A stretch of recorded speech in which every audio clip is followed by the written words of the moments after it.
कुछ ऐसे नेता हैं जिन्हें राम मंदिर से नहीं, राम से भी नफरत है। जो राम से नफरत करता हो वो हिंदू नहीं हो सकता। सारी दुनिया जानती है राम मंदिर को रोकने के जो प्रयास हुए उससे करोड़ों सनातन धर्म को मानने वाले करोड़ों लोगों की आस्था को ठेस पहुंची। हिंदुत्व से नहीं, हिंदू शब्द से नफरत है।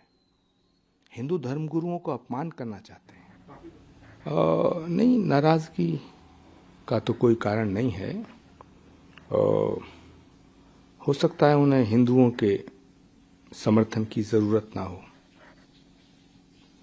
तो किसी हिंदू धर्मगुरु को स्टार प्रचारक बनाने का जो मकसद होता है, मोटिव होता है, उन्हें उसमें कुछ कमी नजर आ रही हो तो ये तो पार्टी का फैसला है। तो उन्हें जब आप बोलते हैं तो ये आप किसकी तरफ इशारा है?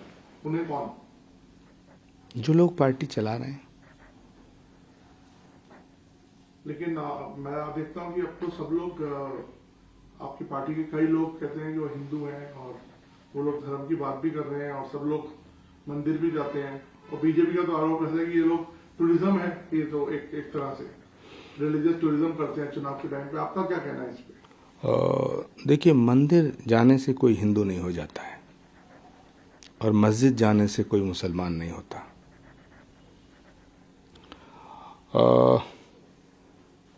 जीसस को ना मानने वाला ईसाई नहीं हो सकता, मोहम्मद को ना मानने वाला मुसलमान नहीं हो सकता। ठीक इसी तरह जो राम से नफरत करता हो वो हिंदू नहीं हो सकता। कौन नफरत करता है? सारी दुनिया जानती है राम मंदिर को रोकने के जो प्रयास हुए उससे करोड़ों सनातन धर्म को मानने वाले करोड़ों लोगों की आस्था को ठेस पहुंची।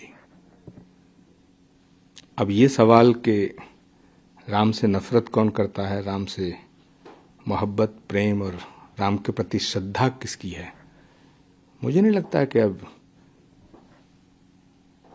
इस रहस्य पे कोई पर्दा गिरा हुआ रह गया है।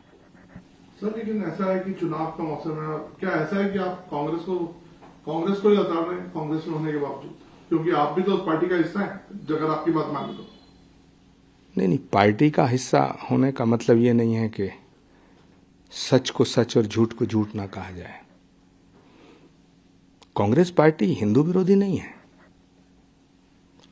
कांग्रेस पार्टी महात्मा गांधी की पार्टी है, जिनकी हर एक प्रार्थना की सभा की शुरुआत होती थी रघुपति राघव राजा राम, पतित पावन सीताराम। तो कांग्रेस पार्टी हिंदू विरोधी कैसे हो सकती है? और अगर कांग्रेस पार्टी हिंदू विरोधी है तो वो महात्मा गांधी की फॉलोअर नहीं हो सकती है। नहीं, आपने अभी कहा ना कांग्रेस से कुछ लोग जो है वो नफरत करते हैं राम से। कौन लोग हैं?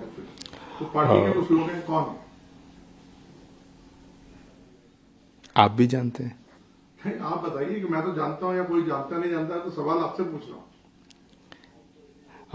राजनीति में जो राजनीति में भाषा होती है वो सांकेतिक होती है।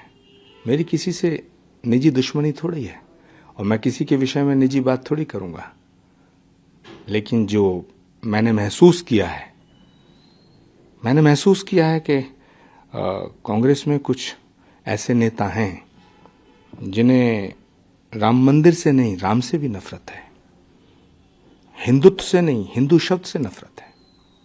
हिंदू धर्मगुरुओं को अपमान करना चाहते हैं। उनको अच्छा नहीं लगता कि कोई हिंदू धर्मगुरु पार्टी में रहे। क्या आप इशारा कर रहे हैं कि आप बीजेपी को ज्वाइन कर रहे हैं?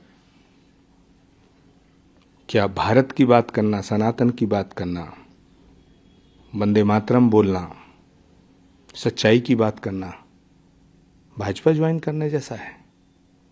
अगर हम भाजपा में नहीं हैं तो सच नहीं बोल सकते क्या? अगर हम भाजपा में नहीं हैं तो सनातन की बात नहीं कर सकते क्या? अगर हम भाजपा में नहीं हैं तो क्या भारत माता की बात नहीं कर सकते क्या?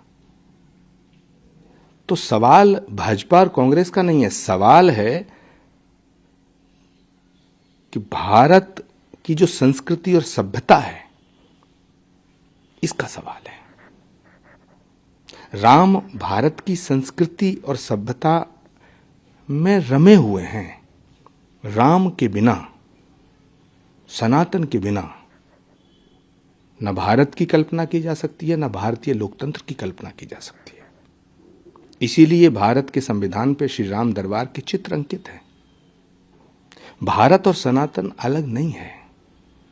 ये कुछ लोगों की बेवकूफी है या उनकी कुटिलता जो भारत को और सनातन को अलग करके देखते हैं। जो राम का नहीं है, जो सनातन का नहीं है, वो भारत का नहीं हो सकता। तो अभी जो राम मंदिर की एक वो होने वाली है इनॉग्रेशन, उस पर आपकी क्या कहना है? सौभाग्य का विषय है। युगों युगों की प्रतीक्षा के बाद, सैकड़ों सालों के संघर्ष के बाद, करोड़ों हिंदुओं की प्रार्थनाओं के बाद ये शुभ घड़ी आई है कि मर्यादा पुरुषोत्तम भगवान श्री राम, जिनको हम अखिल कोट ब्रह्मांड नायक राम कहते हैं, वो रामलला वो अपने स्थान पर विराजमान होंगे। उनका मंदिर बनते हुए देखने की लालसा में कितने लोगों की आंखें बंद हो गईं। लाखों लोग ये सपना आंखों में लिए चले गए कि वो राम मंदिर का निर्माण अपनी आंखों से देखें। हम सौभाग्यशाली हैं। पूरे भारत का सौभाग्य ये कि भगवान श्री राम के मंदिर का उद्घाटन होते हुए हम देखेंगे। सर, आपने सनातन की बात की, सनातन और भारत एक है, लेकिन हमने अभी कुछ बयान देखे और स्पेशली जैसे दयानिधि मारन जो मारन साहब का जो बयान आया और कई और लोगों के अपने बयान देखे, तो आपको क्या लगता है कि जो सनातन पे हाल में बयान आ रहे हैं कुछ इंडिया अलायंस के लोगों का, कुछ विपक्ष के लोगों का, इसका भरा विरोध भी हुआ, आप इसको किस तरह से देखते हैं? देखिए, इंडिया अलायंस जो बना, इंडिया गठबंधन बनाने का मुख्य कारण क्या था? नरेंद्र मोदी को हटाना, बीजेपी की सरकार को हटाना। लेकिन अफसोस की बात यह है कि नरेंद्र मोदी से विपक्ष इतनी नफरत करता है। मोदी से नफरत करते करते करते करते वो ये भूल गया है कि वो भारत से नफरत करने लगा है। मोदी अगर नई संसद का निर्माण करें तो उसका विरोध,